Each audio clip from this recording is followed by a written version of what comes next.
செலுத்துகிறோம் ஆண்டவரே. எங்கள் நல்ல மேய்ப்பன் எங்கள் மத்தியில் நீர் இருப்பதற்காய் கூட நன்றி அப்பா, நன்றி அப்பா, நன்றி அப்பா. ஆடுகள் தன் மேய்ப்பனை அறிந்திருக்கும், அவருடைய சத்தத்துக்கு செவி கொடுக்கும், அவருடைய பின்னாடியே போகும் என்று நாங்கள் வாசிக்கிறோமே. அப்படியாக உம்முடைய சத்தத்துக்கு செவி கொடுத்து ஆண்டவரே ராஜா உம்முடைய சமூகத்திலே வந்து நிற்கிறோம் ஆண்டவரே. அப்பா, ஒவ்வொரு ஆட்டையும் நீர் பேர் சொல்லி அழைத்திருக்கிறீர் ஆண்டவரே. அப்பா ராஜா, நீர் பேர் சொல்லி அழைக்கிற ஒரு ஆடாக நாங்கள் வந்து நிற்கிறோம் ஐயா. நன்றி அப்பா, நன்றி நன்றி நன்றி நன்றி ஆண்டவரே. ராஜா, எங்கள் இருதயத்தின் ஆழத்திலிருந்து உமக்கு நன்றிகளை ஏறெடுக்கிறோம் ராஜா. நன்றி செலுத்துகிறோம் அப்பா. நன்றியோடு உம்மை ஸ்தோத்தரிக்கிறோம் ஆண்டவரே. கொடுத்த ஜீவனுக்கு நன்றி, உயிர் மூச்சுக்கு நன்றி, இந்த சுவாசத்துக்கு நன்றி, இந்த ஜீவனுக்கு நன்றி அப்பா. நன்றி ராஜா, நன்றி ராஜா. அப்பா, ஒவ்வொரு நாளும் உடைய வார்த்தையை கொண்டு பலப்படுத்துகிறவரே உமக்கு நன்றி செலுத்துகிறோம். மாறாத உடைய அன்புக்கு நன்றி, இரக்கத்துக்கு நன்றி ராஜா. நன்றி, உடைய வசனங்களுக்கு நன்றி, வார்த்தைகளுக்கு நன்றி ராஜா. நன்றி அப்பா, நன்றி நன்றி. உள்ளத்தோடு உம்மை நோக்கி பார்க்கிறோம் அப்பா. நன்றி செலுத்துகிறோம்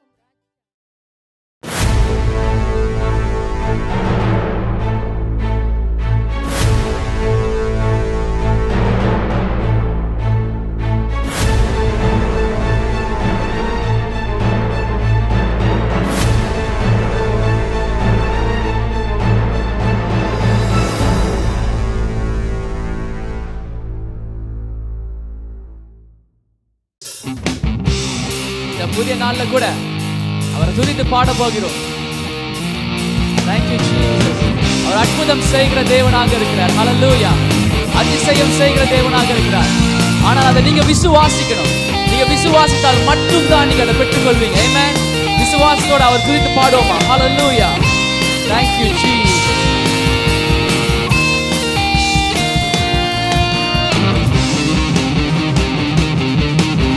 இந்த புதிய நாளில் ஒரு அற்புதம் செய்வார். இந்த புதிய நாளில் ஒரு அற்புதம் செய்வாரே. இந்த புதிய நாளில் ஒரு அற்புதம் செய்வாரே. இதை நம்பினோர், இதை நம்பினார், விசுவாசித்தார், நீதிமான் பிழைப்பானே. இதை நம்பினார், விசுவாசித்தார், நீதிமான் பிழைப்பானே. கைகளை உயர்த்தி ஹalleluya ஹalleluya தூக்கி எடுத்தீரே. ஹalleluya ஹalleluya தூக்கி எடுத்தீரே. இந்த புதிய நாளில் ஒரு அற்புதம் செய்வாரே. இந்த புதிய நாளில் ஒரு அற்புதம் செய்வாரே. Thank you Jesus. பழையவை ஒளிந்திட, புதியவை நடந்திட அவர் நம்மளுக்கு கிருபையால் வழி நடத்துவார். ஆமென். எல்லாம் கண்ணீருக்கு பதிலாக அவர் களிப்பை கொடுக்கிற தேவன். சேர்ந்து பாடுவோமா? பழையவை ஒளிந்திட, புதியவை நடந்திட கிருபை தாருமே. பழையவை ஒளிந்திட, புதியவை நடந்திட கிருபை தாருமே. எல்லா கண்ணீருக்கு பதிலாக களிப்பை பெற்றிட கிருபை தாருமே. எல்லா கண்ணீருக்கு பதிலாக களிப்பை பெற்றிட கிருபை தாருமே. புது கிருபை தாருமே. ஹalleluya ஹalleluya ஹalleluya தூக்கி எடுத்தீரே. ஹalleluya ஹalleluya தூக்கி. ஹalleluya ஹalleluya ஹalleluya ஹalleluya தூக்கி எடுத்தீரே. ஹalleluya ஹalleluya தூக்கி எடுத்தீரே.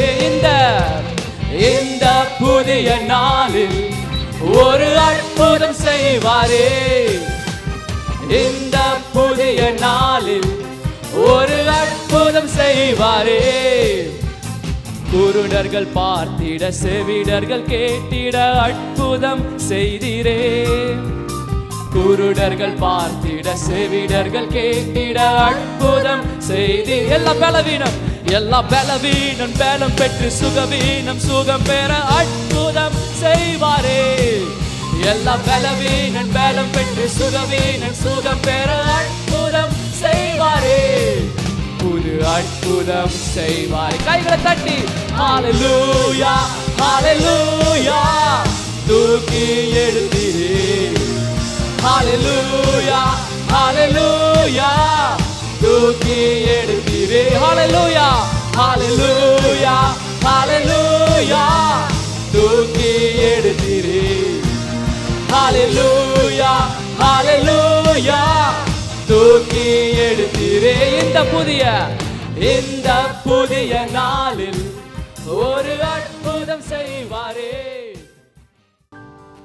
என் நம்பிக்கை நீர்தானே, என் நங்கூரம் நீர்தானே, என் நம்பிக்கை நீர்தானே, என் நங்கூரம் நீர்தானே. விசுவாசத்தோடு என் நம்பிக்கை நீர்தானே, என் நங்கூரம் நீர்தானே. இயேசுவே என் நம்பிக்கை, எசப்பா நீர்தானே, என் நங்கூரம். நம்பிக்கை நம்பிக்கை சொல்லுவோமா? நம்பிக்கை என் நம்பிக்கை இயேசுவே நீர்தானே, என் நங்கூரம் நீர்தானே. நம்பிக்கை என் நம்பிக்கை நீர்தானே. கைகளை தட்டி நங்கூரம். கடைசியா சொல்லுமா? நம்பிக்கை என் நம்பிக்கை நீர்தானே, என் நங்கூரம் நீர்தானே. நம்பிக்கை என் நம்பிக்கை இயேசுவே நீர்தானே, என் நங்கூரம் நீர்தானே. நம்பிக்கையும் நீர்தானே, நங்கூரமும் நீர்தானே, நாங்கள் நம்பும் தெய்வம் நீர்தானே. நம்பிக்கையும் நீர்தானே, நங்கூரமும் நீர்தானே, நாங்கள் நம்பும் தெய்வம் நீர்தானே. நீர்தானே பார்வோனை வென்றவரை துதிப்போம், எகிப்தியரை வென்றவரை துதிப்போம், பார்வோனை வென்றவரை துதிப்போம், எகிப்தியரை வென்றவரை துதிப்போம். 1000 பார்வோன்கள் வந்தாலும் எகிப்தியர் வந்தாலும் பாடல் பாடி முன்னேறிடுவோம். 1000 பார்வோன்கள் வந்தாலும் எகிப்தியர் வந்தாலும் பாடல் பாடி முன்னேறு. ஏனென்றால் நம்பிக்கையும் நீர்தானே, நங்கூரமும் நீர்தானே, நாங்கள் நம்பும் தெய்வம் நீர்தானே. நம்பிக்கையும் நீர்தானே, நங்கூரமும் நீர்தானே, நாங்கள் நம்பும் தெய்வம் நீர்தானே. நீர்தானே எபினேசரே ஆராதனை, என் துணையாளரே ஆராதனை. எபினேசரே ஆராதனை, என் துணையாளரே. எபினேசரே எபினேசரே ஆராதனை, என் துணையாளரே ஆராதனை. எபினேசரே எபினேசரே ஆராதனை, என் துணையாளரே. மறப்பேனோ மறப்பேனோ உமது அன்பை, நான் மறப்பேனோ உமது அன்பை. மண்டியிடுவேனும் பாதத்திலே, மண்டியிடுவேனும் பாதத்திலே. கைகளை உயர்த்தி சொல்வோமா? எபினேசரே ஆராதனை, என் துணையாளரே ஆராதனை. எபினேசரே எபினேசரே ஆராதனை, என் துணையாளரே ஆராதனை. எலியோனை கண்ணோக்கி பார்த்தீரையா, பெயர் சொல்லி என்னை அழைத்தீரையா. எலியோ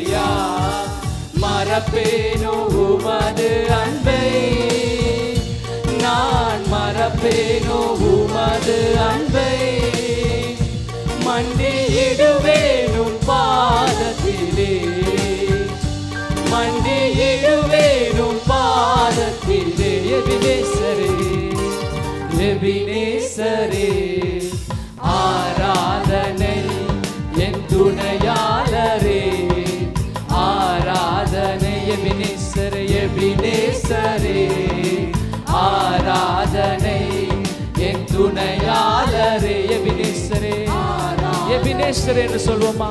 எபினேசரே, ஆராதனை என் துணையாளரே. எபினேசரே, எபினேசரே, ஆராதனை என் துணையாளரே. உம்மை அல்லாமல் யாரை நான் நேசிப்பேன், உமக்காக அல்லாமல் யாருக்காக வாழுவேன்.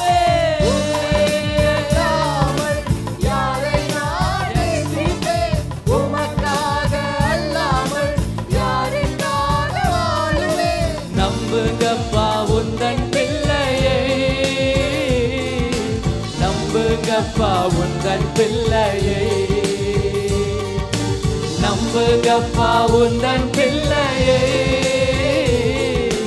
நம்புங்கப்பா உந்தன் பிள்ளை. உம்மை பாடாத, உம்மை பாடாத நாட்களும் இல்லையே, உம்மை தேடாத நாட்களும் இல்லையே, உம்மை பாடாத நாட்களும் இல்லையே, உம்மை தேடாத நாட்களும்.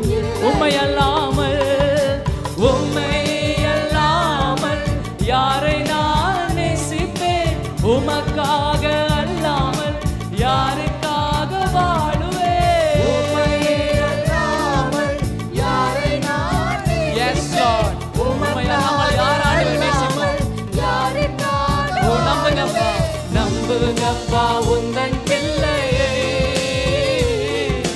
நம்புங்கப்பா உந்தன் பிள்ளையை, நம்புங்கப்பா உந்தன் பிள்ளையை, நம்புங்கப்பா உந்தன் பிள்ளையை. உம்மை பாடாத, உம்மை பாடாத நாட்களும் இல்லையே, உம்மை தேடாத நாட்களும் இல்லையே, உம்மை பாடாத நாட்களும் இல்லையே, உம்மை தேடாத நாட்களும். ஜீவத்தண்ணீர் நீரே, தாகம் தீர்க்கும் ஊற்றே, ஆலோசனை கர்த்தரே,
ஜீவத்தண்ணீர் நீரே, தாகம் தீர்க்கும் ஊற்றே, ஆலோசனை கர்த்தரே, என்னை ஆளுகை செய்யும். வாரும் தூய ஆவியே, இயேசுவே, உம் பிரசன்னத்தை வாஞ்சிக்கிறோம். உம் வல்லமையால் என்னை நிறைத்து நீர் ஆளுகை செய்யும். வாரும் தூய ஆவியே, வாரும் தூய ஆவியே, இயேசுவே, உம் பிரசன்னத்தை வாஞ்சிக்கிறோம். உம் வல்லமையால் Thank you, Jesus. அக்கினியும் நீர் ஆண்டவரே, பெருங்காற்றும் நீர் ஆண்டவரே, பெருமலை போல எங்களை ஆளுகை செய்யும்படி ஜெபிக்கிறோம் அப்பா. ஓ ஹalleluya. அக்கினி, அக்கினியும் நீரே, பெருங்காற்றும் நீரே, இயேசுவே, பெருமலை போலவே உம் ஆவியை ஊற்றும். அக்கினியும் நீர் ஆண்டவரே, ஆளுகை செய்யும். அக்கினியும் நீரே, பெருங்காற்றும் நீரே, பெருமலை போலவே உம் ஆவியை ஊற்றும். ஜீவத்தண்ணீர் நீர் ஆண்டவரே, ஜீவத்தண்ணீர் நீரே, தாகம் தீர்க்கும் ஊற்றே,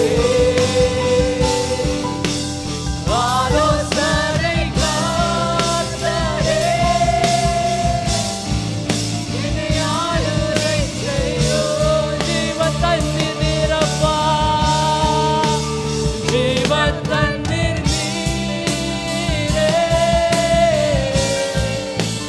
தாகம் தீர்க்கும் ஊற்றே, இயேசுவே, ஆலோசனை கர்த்தரே, என்னை ஆளுகை செய்யும். வாரும் தூய ஆவியே, வாரும் தூய ஆவியே. Thank you, Jesus. நீர் ஆளுகை செய்யுமா. பிரசன்னத்தை வாஞ்சிக்கிறோம் தேவனே, வல்லமையால் அப்பா எங்களை வழிநடத்தி முடிச்சு ஜெபிக்கிறோம் ஆண்டவரே. Oh yes Lord, நீர் பெரியவர் அப்பா. Yes Lord, நீர் ஆளுகை செய்யும் அப்பா, நீர் ஆளுகை செய்யும் ஆண்டவரே. ஓ வாரும் தூய ஆவியே, வாரும் தூய இயேசுவே, நீர் ஆளுகை செய்யும் அப்பா. சமூகத்தில் எங்களை ஒப்புக் கொடுக்கிறோம் தேவனே, சமூகத்தில் எங்கள் நாட்களை ஒப்புக் கொடுக்கிறோம், ஒரு வாழ்க்கையும் சமூகத்தில் ஒப்புக் கொடுக்கிறோம் அப்பா.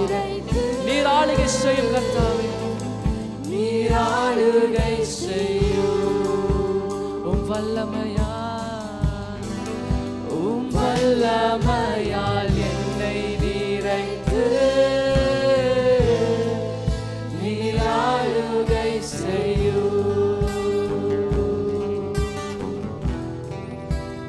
வல்லமையால் என்னை நிறைத்து நீர் ஆளுகை செய்யும்.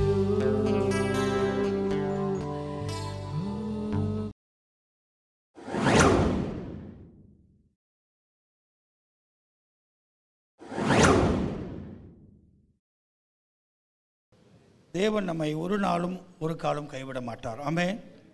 உங்களுக்கு நான் சபையோடைய விஷனை குறித்து நாம் பார்க்க வேண்டியதாக இருக்கிறது.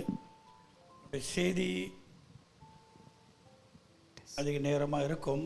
ஆனாலும் சுருக்கமாக ஒரு வசனத்தை சொல்லிவிட்டு நாம் சபையோட தரிசனத்துக்கு போவோமாக. சங்கீதம் 31:15 வசனம். இந்த வசனத்தை சபையார் அனைவருக்கும் ஒரு வாக்குத்தத்தமாக எடுத்துக்கொள்ளுங்கள், ஒரு ஆசீர்வாதமான வார்த்தையாக எடுத்துக்கொள்ளுங்கள். இந்த வார்த்தை உங்கள் மனதிலே, உங்கள் எண்ணத்திலே எப்போதும் எந்த சூழ்நிலையிலும் இருப்பதாக. சங்கீதம் 31:15 வாசியுங்கள். என் காலங்கள் உமது கரத்தில் இருக்கிறது, உம்முடைய கரத்தில் இருக்கிறது. என் சத்துருக்களின் கைக்கும் என்னை துன்பப்படுத்துவர்களின் கைக்கும் என்னை தப்புவியும். அல்லேலூயா. அன்பானவர்களே, இதனால் உங்களுக்கு நான் சொல்கிறேன், 2025 ஒரு முக்கியமான வார்த்தை உங்களுக்கு சொல்கிறேன். உங்கள் வாழ்க்கை கர்த்தருடைய கையில் உண்டு. அல்லேலூயா. நம்முடைய வாழ்க்கை, நம்முடைய நேரம், நம்முடைய காலம், நம்முடைய வருஷங்கள் எல்லாமே கர்த்தருடைய கைகளில் இருக்கிறது. இது தாவீது அறிந்த ஒரு மனிதனாய் காணப்பட்டான். தாவீதுடைய வாழ்க்கையிலே அவர் கர்த்தரை அதிகமாக நேசித்தவர், ஆண்டவரை ஆராதித்தவர். பைபிள் சொல்கிறது, கர்த்தருடைய இருதயத்துக்கு ஏற்ற ஒரு மனிதனாக சிறு வயதிலிருந்து காணப்பட்டவன் தான் தாவீது. தள்ளப்பட்டவனாக, ஒதுக்கப்பட்டவனாக, யாராலும் கவனிக்காத புறக்கணிக்கப்பட்டவனாக இருந்த அவனை கர்த்தர் கண்டார். ஆமென். அல்லேலூயா. கர்த்தர் அவனை கண்டு அவனை அழைத்து தெரிந்து கொண்டு அவன் சாமுவேல் தீர்க்கதரிசி மூலமாக ராஜாவாக அபிஷேகம் பண்ணப்பட்டு இஸ்ரவேல் தேசத்துக்கு, இஸ்ரவேல் ஜனங்களுக்கு ஒரு பெரிய ராஜாவாக கர்த்தர் அபிஷேகம் பண்ணார். ஆமென். அவன் வாழ்க்கையிலே அநேகமான சத்துருக்களும், அவனுடைய நாட்கள் ஏராளமான துன்பங்களும் பாடுகளும், மரணம் அவனை துரத்தி கொண்டு போனது. ஆனால் அவன் ஒன்று அறிந்து கொண்டான், என் வாழ்க்கை கர்த்தருடைய கையில் இருக்கிறது. அல்லேலூயா. ஸோ இன்றைக்கு உங்களை பார்த்து சொல்கிறேன், அன்பானவர்களே, உங்களுடைய வாழ்க்கை, உங்களுடைய குடும்பம், உங்களுடைய பிள்ளைகள், உங்கள் மனைவி பிள்ளைகள் யாவரும் கர்த்தருடைய கரத்தில் இருக்கிறார்கள் என்று உறுதியாக இருங்கள். அல்லேலூயா. ஸோ கர்த்தருடைய கைகளே நாம் இருக்கிறபடியாக நம் வாழ்க்கையிலே நன்மை நடக்கும். ஸோ அன்பானவர்களே, இந்த புதிய வருஷம் 2025 நம்பர் மாறி இருக்கு. புதிய வருஷத்துக்குள்ளே போயிருக்கிறோம். ஆனால் வருஷம் மாறி இருக்கிறது, நம்பர் மாறி இருக்கிறது, அவ்வளோதான். ஆனால் வாழ்க்கையிலே நாம் மாற்றங்களை பார்க்க வேண்டும் என்றால், இந்த புதிய வருஷம் நம்முடைய வாழ்க்கையிலே ஆசீர்வாதமாக இருக்க வேண்டும் என்றால், இந்த புதிய வருஷத்தில் தேவனுடைய மகிமை வல்லமையை நாம் பார்க்க வேண்டும் என்றால், வருஷங்கள் மாறுவது முக்கியமல்ல, நாம் மாற வேண்டும். நம்முடைய எண்ணங்கள் மாற வேண்டும், நம்முடைய சிந்தைகள் மாற வேண்டும். நம்ம எவ்விதமாக பேசுகிறோமோ அவ்விதமாக நம்முடைய வாழ்க்கை அமையப்படும். நம்ம எவ்விதமாக யோசிக்கிறோமோ அவ்விதமாக தான் நம்முடைய வாழ்க்கை அமையப்பட போகிறது. ஆனால் இன்றைக்கு நீங்களும் நானும் நாம் இந்த புதிய வருஷத்தில் ஒரு மாற்றங்கள் மாறி 2024 25 போயிருக்கலாம். நம்முடைய தலைமை போதகர் 31வது டிசம்பர் நாளிலே செய்தி கொடுத்தார். அதில் ஒரு வார்த்தை என்னை அதிகமாக தொட்டது. பல காரியங்கள் சொன்னார், எல்லாமே ஆசீர்வாதம் தான். ஆனால் ஒரு வார்த்தையை சொன்னார், 2025 உங்களுக்கு எந்த கேரண்டியும் தராதுன்னார். 2025 எந்த மனுஷனும் உங்களுக்கு கேரண்டி தர முடியாது. 2025 எந்த வேலை, நீங்கள் எதை நம்பி இருக்கிறீர்களோ அது எதுவுமே உங்களுக்கு கேரண்டி கொடுக்காது. ஆனால் ஒன்று தான் கேரண்டி, கர்த்தர் ஒருவரே கேரண்டி. ஆண்டவர் ஒருவர் தான் நேற்றும் இன்றும் என்றும் மாறாதவர். எல்லாமே மாறிவிடும், எல்லாமே மாறும். ஆனால் நம்முடைய கர்த்தர் மாறாதவர். அல்லேலூயா. நம் தேவன் மாறாதவராக இருக்கிறார். தேவனுடைய பார்வையிலே ஒரு நாள் 1000 நாளுக்கு சமம், 1000 நாள் ஒரு நாளுக்கு சமம். ஆமென். இன்றைக்கி நம்ம வருடங்கள் ஓடிக்கொண்டிருக்கிறது. ஆனால் மறந்து விடாதிருங்கள், சோர்ந்து போகாதிருங்கள். கர்த்தர் எவ்விதமாக நம்மை சுமந்து தூக்கி ஆதரித்து வழிநடத்தி வந்தாரோ இந்த ஆண்டும் அப்படியே செய்வார். அல்லேலூயா. ஏன்னா இஸ்ரவேல் ஜனங்களை தேவன் வழிநடத்தும் போது தகப்பனை போல சுமந்தார், தாயை போல சுமந்தார். இந்த ஆண்டும் அதே தேவன் உங்களை சுமப்பார் என்று நான் சொல்கிறேன், உங்களை ஆதரிப்பார் என்று சொல்கிறேன், உங்களை நடத்துவார், தேற்றுவார் என்று சொல்கிறேன். புதிய வருஷத்தை தேவன் மேலே நம்பிக்கை வையுங்கள், ஆண்டவரை நம்புங்கள், ஆண்டவரை விசுவாசியுங்கள். தேவனுக்காக ஒரு முக்கியமான தீர்மானங்களை எடுங்கள், அவருக்கு முக்கியத்துவத்தை கொடுங்கள். நிச்சயமாக நம்மை ஏமாற்ற மாட்டார். ஆமென். நாம் எப்படி யோசிக்கிறோம், எப்படி பேசுகிறோம், எப்படி சிந்திக்கிறோம், எப்படி நாம் விசுவாசிக்கிறோம், அப்படிதான் நம்முடைய வாழ்க்கையில் நடக்கும். இயேசு சொன்னார், உன் விசுவாசத்தின்படி உனக்கு ஆக கடவதாக. இந்த 2025 நீங்கள் என்னென்ன விசுவாசிக்கிறீங்க? உங்களுடைய கனவுகள் என்ன? உங்கள் நினைவுகள் என்ன? உங்கள் லட்சியங்கள் என்ன? பெரிதா இருக்கின்றதா? கர்த்தரை நம்புங்கள், அதை கர்த்தர் வாய்க்க பண்ணுவாராக. அல்லேலூயா. அன்பானவர்களே, 2025 எந்த மாற்றத்தையும் நமக்கு தராது. நாம் மாறுவோம் என்றால் நிச்சயமாக ஒரு பெரிய மாற்றத்தை கர்த்தர் நமக்கு தருவார். வேதம் சொல்லுகிறது 1 யோவான் 5ஆம் அதிகாரத்தில், தேவனால் பிறந்த யாவும் உலகத்தை ஜெயிக்கும், உங்கள் விசுவாசமே உலகத்தை ஜெயிக்கக்கூடியது. விசுவாசமாக இருங்கள். இந்த உலகத்திலே இந்த வருஷம் ஆரம்பிக்கிறதுக்கு முன்பதாகவே பல தகவல் வந்தது. சைனா தேசத்தில் ஏதோ ஒரு ஏற்கனவே வந்த வைரஸோட இன்னும் மோசமான வைரஸ் வந்துட்டு இருக்கலாம். எத்தனை பேர் நீங்கள் பார்த்தீங்கன்னு சொல்ல, உலகத்தில் வருகிற செய்தியெல்லாம் பயங்கரமாக இருக்கிறது. நமக்கு ஒரு பயத்தை கொடுக்கக்கூடியதாக இருக்கிறது. அல்லேலூயா. ஆண்டவர் வசனங்கள் பல இடத்துல சொல்லப்பட்டிருக்கு, பயப்படாதீர்கள், நான் உங்களோடு இருப்பேன். ஆமென். அல்லேலூயா. புலம்பல் 3ஆம் அதிகாரம் 22லிருந்து 23 வரைக்கும் நீங்கள் வாசித்து பார்த்தீர்கள். அங்கே சொல்லப்பட்டிருக்கு, நாம் நிர்மூலமாகாது இருப்பது கர்த்தருடைய கிருபை. ஆமென். நாம் நிர்மூலமாகாமல் இருப்பது கர்த்தருடைய கிருபை. அவருடைய இரக்கங்கள் முடிவில்லை, அவைகள் காலை தோறும் புதிதாய் இருக்கிறதா. தேவன் புதிய கிருபை மேல கிருபை வாக்கு பண்ணியிருக்கிறார். நான் உங்களை பார்த்து சொல்லட்டும், இந்த வருஷத்திலே தேவன் உங்களுக்கு புதிய கிருபை தர இருக்கிறார். அல்லேலூயா. புதிய கிருபை தேவன் நமக்கு தர இருக்கிறார். அன்பர்களே, முக்கியமாக காரியத்தை பார்க்க போறோம். இந்த கிருபை என்று சொல்லும் போது தேவன் நமக்கு மீண்டும் ஒரு வாய்ப்பை கொடுத்திருக்கிறார், மீண்டும் ஒரு சந்தர்ப்பத்தை கொடுத்திருக்கிறார். ஏதோ எனக்கு லக்கி நான் 2025 வந்திருக்கேன் அப்படி இல்லை. நான் ஒன்று சொல்லட்டும், கர்த்தர் உங்கள் வாழ்க்கையில் செய்ய வேண்டிய காரியம் ஒன்றும் முடிக்கலை, இன்னும் செய்ய இருக்கிறார். நீங்கள் ஏதோ செய்ய வேண்டியது இருக்கிறது ஆண்டவருக்காக, உங்கள் வாழ்க்கைக்காக. அப்படி இருக்கும்போது அன்பானவர்களே, தேவன் உங்கள் வாழ்க்கையிலே புதிய காரியங்களை செய்கிறார். காலைதோறும் புதிய கிருபைன்னு சொல்லும் போது புதிய நம்பிக்கை, புதிய வாய்ப்புகள், புதிய தயவு, புதிய நன்மையை தேவன் நம்ம வாழ்க்கையில செய்ய இருக்கிறாமே. கர்த்தர் உண்டு பண்ணின நாளிலே களி கூறுங்கள் என்று பைபிள் சொல்லுகிறது. ஆமென். அது மாத்திரமல்ல, இந்த கிருபை என்று சொல்லும் போது அவருடைய இரக்கத்துக்கு முடிவில்லை. அன்பானவர்களே, காலைதோறும் எந்திரிக்கும் போதெல்லாம் ஒரு காரியத்தை அறிந்து கொள்ளுங்கள், தேவன் உங்கள் மேலே இரக்கமாக இருந்திருக்கிறார், அவர் நம்மை மன்னித்திருக்கிறார். அல்லேலூயா. மன்னிப்பை நம்முடைய வாழ்க்கையில் மிக மிக முக்கியம். மத்தேயு 6ஆம் அதிகாரம் 14லிருந்து 15 வரைக்கும் அங்கே இயேசு போதிக்கிற வார்த்தை என்னவென்றா, மத்தேயு 6ஆம் அதிகாரம் 14லிருந்து 15 வாசியுங்கள். மனுஷருடைய தப்பிதங்களை நீங்கள் அவர்களுக்கு மன்னித்தால் உங்கள் பரமபிதா உங்களுக்கும் மன்னிப்பார். அல்லேலூயா. இந்த கிருபை என்ன சொல்லுகிறது? நம் வாழ்க்கையில மன்னிப்பை தருகிறது. அல்லேலூயா. கிருபை பெற்ற நீங்கள் நானும் என்ன செய்ய வேண்டும்? இங்கே பைபிள் சொல்லுகிறது, மனுஷருடைய தப்பிதங்களை நீங்கள் அவர்களுக்கு மன்னியுங்கள், அப்பொழுது உங்கள் பரமபிதா உங்கள் தப்பிதங்களை மன்னிப்பார். அன்பானவர்களே, ஒருவேளை 2024 உங்கள் வாழ்க்கையிலே அநேக காயங்கள் இருந்திருக்கலாம், அநேக வேதனை இருந்திருக்கலாம், அநேக பாதிப்பு இருந்திருக்கலாம், அநேக தீமை நடந்திருக்கலாம்.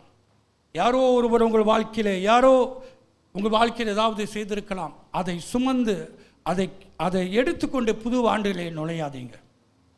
பழையவைகளை விட்டு விடுங்கள், பழையவைகளை மறந்து விடுங்கள். ஆமென். இந்த கிருபை நமக்கு என்ன போதிக்குதுன்றா, நாம் ஒருவருக்கொருவர் மன்னிக்க வேண்டும். அல்லேலூயா. நாம் சந்தோஷமாக இருக்க வேண்டும் என்றால், நம் ஃப்ரீடமாக விடுதலையாக இருக்க வேண்டும் என்றால், நம்முடைய வாழ்க்கையில் சில பேர் பிடித்து வச்சுருப்போம், சில பேர் நம்ம வாழ்க்கையில் நம்ம அவங்கள பிடிச்சு வச்சுருப்போம். தயவு செய்து அன்பானவர்களே, தேவனுடைய மன்னிப்பின் நிமித்தமாக அவர்களை விட்டு விடுங்கள். ஆமென். அல்லேலூயா. வேதம் சொல்கிறது, நீங்கள் உங்கள் ஜெபம் தடைபடாதபடி நீங்கள் ஒருவருக்கு மன்னியுங்கள். ஆமென். உங்களுடைய காணிக்கையை நீங்கள் தேவனுக்கு செய்கிற காரியங்கள் அவருக்கு ஏற்றுக்கொள்ளத்தக்கதாக இருக்க வேண்டும் என்றால், உங்கள் காணிக்கையை வைத்துவிட்டு நீங்கள் யாரோட ஒப்புரவாக வேண்டும், யாரோட சமாதானமாக வேண்டும், அதை போய் செய்யுங்கள். அப்பொழுது உங்கள் காணிக்கை ஏற்றுக்கொள்ளப்படும். இந்த நாளிலே குடும்பத்திலே ஏதோ சிக்கல் இருக்கிறதா, குடும்பத்திலே ஒருவருக்கொரு பேசாமல் இருக்கிறீங்களா, ஏதோ விதமான ஒரு பாதிப்பில் இருக்கீங்களா, நான் சொல்கிறேன் இயேசுவின் நாமத்தில் பரிசுத்தாவி உதவியிலே எல்லாத்தையும் மன்னிச்சு விடுங்கள். ஆமென். அல்லேலூயா. பாஸ்டர் என்னால் மன்னிக்க முடியல என்று சொல்லாதீங்க, ஆவியானவர் உதவி செய்வார். அநேக வேளையில் நாம் சில நேரத்தில் சில காரியங்களை மறக்க முடியாது, மன்னிக்க முடியாது, ஏன்னா நம்மெல்லாம் மனிதர்கள். ஆனாலும் ஆண்டவருடைய வார்த்தைக்கு நாம் கீழ்ப்படியோம் என்றால் நமக்கு கர்த்தர் ஒரு விடுதலை தருவாராக. காலைதோறும் அவருடைய கிருபை புதிதாக இருக்கிறது. அப்படி என்றால் புதிய நம்பிக்கை, புதிய கிருபை நமக்கு தருகிறார். அல்லேலூயா.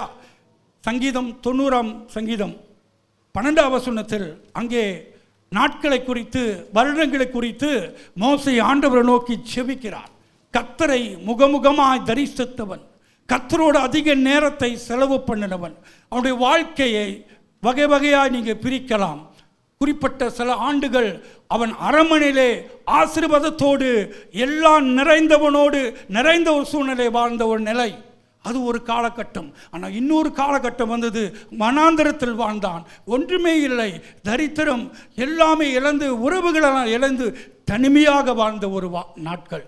பிரியமானவர்களே, சில வேளை நம்முடைய வாழ்க்கையிலே நிறைவான ஆசீர்வாதத்துக்குள்ளே இருப்போம், எல்லாமே நம்முடைய வாழ்க்கையில கை கூடுவது போல இருக்கலாம், கனி கூறுவோம். ஒரு நாள் வரும், திடீரென்று வனாந்தரம் போல நம்முடைய வாழ்க்கை எல்லாம் நம்மை விட்டு போனது போல, ஐயோ நான் வறுமையாக இருக்கிறேன், எல்லாமே நான் நினைப்பதெல்லாம் நடக்கவில்லை, தனிமையாக இருக்கிறேன். மோசே கூட அப்படிப்பட்ட ஒரு வாழ்க்கையிலே கடந்து சென்றான். அடுத்த இன்னொரு வாழ்க்கையை ஆண்டவர் அவனுக்கு கொடுத்தார். ஆண்டவர் அவனை அழைத்தார். அமைதியாக மேய்ப்பரை ஆடுகளை மேய்த்து கொண்டு தன் மனைவி பிள்ளைகளோடு அவன் இருந்த அந்த சந்தோஷமான நாட்கள் உண்டு. ஆண்டவர் முட்செடியிலே தோண்டினார், மோசே என்று அழைத்தார். தேவனுடைய வாழ்க்கையிலே ஒரு திட்டங்களை வைத்திருந்தார், ஒரு நோக்கங்களை வைத்திருந்தார். அதற்காக ஆண்டவர் காத்திருந்த நாட்கள் ஏராளம். இஸ்ரவேல் ஜனங்கள் கட்டிலையும் பாதிப்பிலையும் அவங்க அடிமந்தனத்தில் இருந்த நாட்கள் ஏராளமான வருடங்கள். அவர்கள் கண்ணீரை கர்த்தர் கேட்டு மோசேயை தேடி வந்தார். இந்த நாளில் கூட தேவன் உங்கள் வாழ்க்கையில் ஒரு திட்டங்களை வைத்திருக்கிறார். தேவன் உங்களுக்கு ஒரு அழைப்பை வைத்திருக்கிறார். தேவன் உங்களை கொண்டு தேவன் ஏதோ ஒரு காரியத்தை செய்ய இருக்கிறார் என்று நீங்கள் உணர்ந்தீர் என்றால் அது உங்களுக்கு நன்மையாக இருக்கும். இந்த நாளிலே மோசே ஆண்டவர் நோக்கி என்ன ஜெபிக்கிறார்? வாழ்க்கையிலே வேதனையும் துன்பத்தையும் பாடுகளும் தேவனுடைய தண்டனையை பார்த்தவன். இஸ்ரவேல் ஜனங்களை வழிநடத்தும் போது அவர்கள் கீழ்ப்படியாதனாலே அவர்கள் மரித்து போனதை அவன் கண்டான். அவர்கள் முறுமுறுத்ததினாலே தேவன் அடித்ததை அவன் கண்டான். தேவனை குறித்து ஒரு பயம் இருந்தது. வாழ்க்கை எவ்வளவு முக்கியம் என்று அவன் உணர்ந்தான்.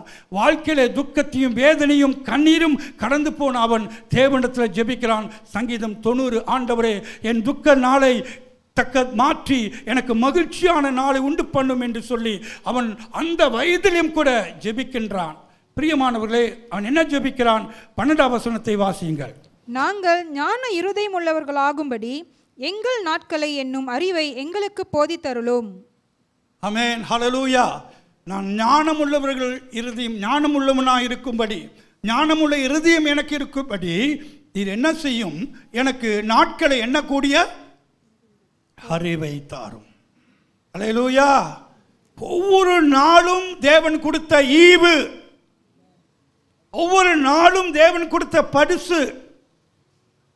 மாலையிலே தூங்கி காலையில் எழுந்திருக்கும் போது அது தேவனுடைய கிருபை. அல்லேலூயா. அந்த நாளிலே நீங்கள் ஆண்டவருக்கு நன்றி சொல்லணும். ஆமென்.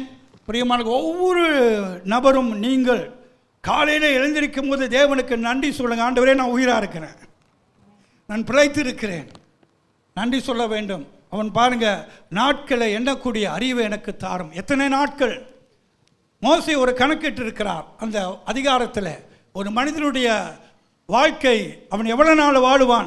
70 வயசு அல்ல 80 வயசுன்னு சொல்கிறார். இன்றைக்கி 70 வயசு 80 வயசு ரீச் பண்ணுறதே பெரிய காரியமாக இருக்கின்றது. பலம் இருக்குமானால் அது 80க்கு மேலே 90க்கு மேலே போகிறது. நீங்கள் எவ்வளோ நாள் வாழ்வோம்? எவ்வளோ நாள் இருக்க போகிறோம்? இவர் என்னத்தமா சொல்கிறார் மோசே? இவர் எதை சொல்கிறார்? நாட்களை எண்ணக்கூடிய அறிவை எனக்கு தாரும் என்ற அர்த்தம் என்னவென்றால், வாழ்க்கையை சுருக்கமானது. வாழ்க்கை லைஃப் இஸ் ஷார்ட். அதான் சொல்கிறார்.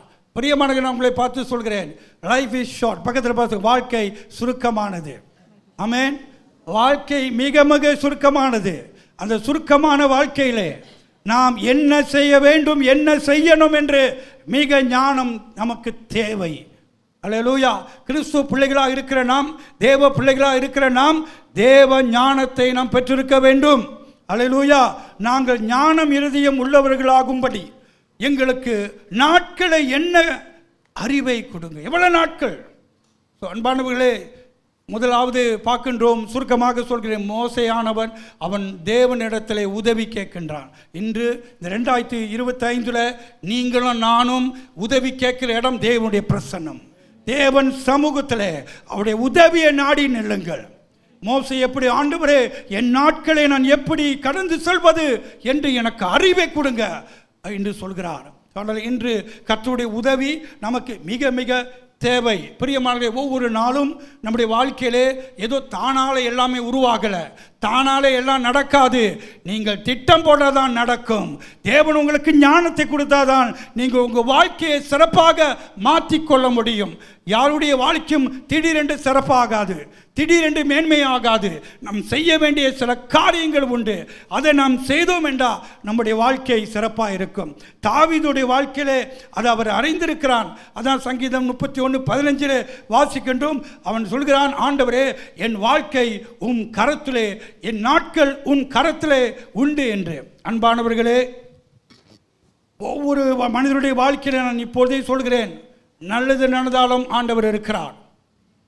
ஒருவேளை கெட்டது நடக்கலாம், ஆண்டவர் அங்கே தான் இருக்கிறார். ஒருவேளை உங்களுக்கு வெற்றி வரலாம், அதன் தேவன் அங்கே இருக்கிறார்.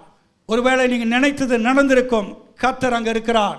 ஒருவேளை நீங்கள் நினைத்தது நடக்காமல் இருக்கும், கர்த்தர் அங்கே தான் இருக்கிறார். நீங்கள் தேவன் சில நேரத்தில் சில காரியம் உங்கள் ஜபத்துக்கு பதில் கொடுத்திருப்பார், ஆண்டவர் அங்கே தான் இருக்கிறார். சில வேளையில் ஆண்டவர் உங்கள் ஜபத்துக்கு பதில் கொடுத்திருக்க மாட்டார், ஆண்டவர் அங்கே தான் இருக்கிறார். ஏன்னா ஆண்டவருக்கு தெரியும் எது உங்களுக்கு நன்மையோ அதை தான் கொடுப்பார். ஹல்லேலூயா. என பைபிள் சொல்கிறது, தேவனை நேசிக்கிற பிள்ளைகளுக்கு சகலமும் நன்மையாக இருக்கும். தாவீது இங்கு அறிந்திருந்தார், வாழ்க்கை என்பது துன்பம், வேதனை, பாடுகள், பல காரியம் இருக்கிறது. ஆனாலும் இவைகளை மத்தியிலே தேவனே என் வாழ்க்கை உம்முடைய கரத்தில் இருக்கிறது. அர்த்தம் என்னவென்றால், நான் உண்மையே நம்பி இருக்கிறேன். என்னதான் என் வாழ்க்கையிலே நடந்தாலும், என் சத்துருக்கள் என்னை அழிக்கும்படி தொடர்ந்து வந்தாலும், தேவனே என் கரம், என் வாழ்க்கை உம் கையில் இருக்கிறது. அல்லேலூயா. எத்தனை பேர் நீங்கள் ஆண்டவர் கையில் இருக்கீங்க? எத்தனை பேர் நீங்கள் ஆண்டவரை கையில் இருக்கீங்க? யோவான் 10 28, 29 இயேசு சொல்கிற வசனத்தை பிழைத்து கொள்ளுங்கள். யோவான் 10:28 29 இயேசுநாதர் அங்கே என்ன சொல்கிறார்? தேவன் மேல் விசுவாசமாருங்கள், அவர் மேல் நம்பிக்கையாருங்கள், உங்கள் வாழ்க்கையில யாருமே அவரை மிஞ்சி தொட முடியாது என்று சொல்கிறேன். யோவான் 10:28 வாசியுங்கள். நான் அவைகளுக்கு நித்திய ஜீவனை கொடுக்கிறேன், நித்திய ஜீவனை கொடுக்கிறேன். அவைகள் ஒரு காலம் கெட்டு போவதில்லை, அவர்கள் ஒரு காலம் கெட்டு போவதில்லை, ஒருவரும் அவர்களை என் கையிலிருந்து பறித்துக் கொள்வதும் என் இல்லை. கைகளிலிருந்து பறித்துக் கொள்ள முடியாது. அல்லே, கைகளை தட்டி தேவனை சோதனை பண்ணுங்கள். ஹல்லேலூயா. ஆண்டவர் சொல்கிறார், பிதானவர் எனக்கு இவர்களை தந்தருளிக்கிறார். 29 வசனம் பாருங்கள். அவைகளை எனக்கு தந்த என் பிதா, அவர்கள் எனக்கு தந்த என் பிதா எல்லாரிலும் பெரியவராய் இருக்கிறார், எல்லாரிலும் பெரியவராய் இருக்கிறார். அவைகளை என் பிதாவின் கையிலிருந்து பறித்துக் கொள்ள ஒருவனாலும் கூடாது. ஹல்லேலூயா, ஹல்லேலூயா. சாத்தான் உங்க மேல கை வைக்க முடியாது. ஹல்லேலூயா. ஆண்டவர் சொல்கிறார், என் கையில் இருக்கிறவர்களை ஒருவரும் பிரித்துக் கொள்ள முடியாது. இன்றைக்கு சொல்கிற உங்க வாழ்க்கை ஆண்டவர் கையில் இருக்கட்டும். தேவன் சொல்கிறார், உள்ளங்கையில் உங்களை வரைந்திருக்கிறேன், நீங்கள் என் கண்மணிகளா இருக்கிறீர்கள் என்று. இந்த புதிய வருஷத்தை நம்பிக்கையோடு தொடருங்கள். என் வாழ்க்கை மனுஷன் கையில் அல்ல. ஆமென். என் வாழ்க்கை போஸ் கையில் அல்ல. என் வாழ்க்கை இந்த உலகத்தின் நண்பர் கையில் அல்ல. என் வாழ்க்கை யார் கையில் இருக்கிறது? கர்த்தருடைய கையில். இயேசு சொல்கிறார், என்ன சொல்கிறார்? நான் அவைகளுக்கு நித்திய ஜீவனை கொடுக்கிறேன். யார் நித்திய ஜீவனை கொடுக்க முடியும்? அழிவில்லாத வாழ்க்கை, மறு வாழ்க்கையை யார் கொடுக்க முடியும்? எந்த சாமியார் கொடுக்க முடியும்? எந்த புலவர்கள் கொடுக்க முடியும்? ஆனால் இங்கே இயேசு சொல்கிறார், கடவுள் ஒருவர் மாத்திரம்தான் மனிதனுக்கு நித்திய ஜீவனை தர முடியும்.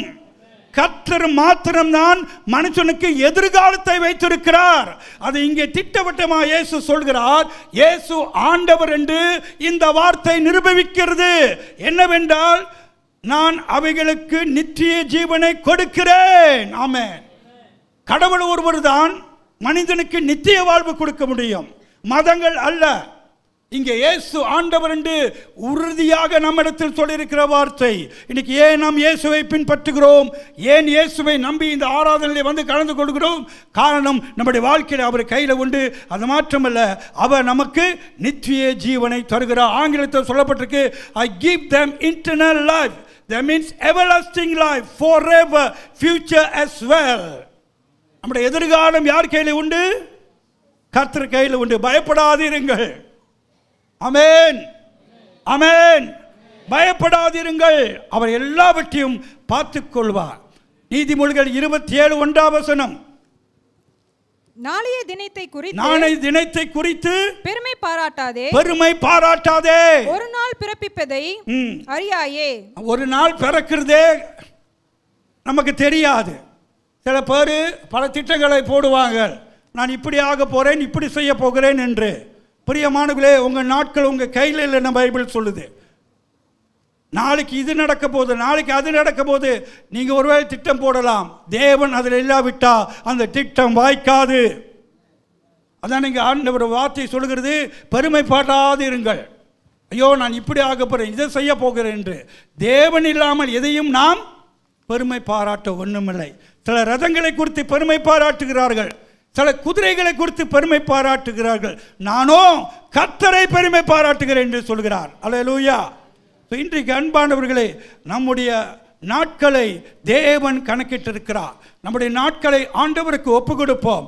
நீதிமொழிகள் 16:3 சொல்கிறது, உன் செயல்களை கர்த்தருக்கு ஒப்புவி. அல்லேலூயா.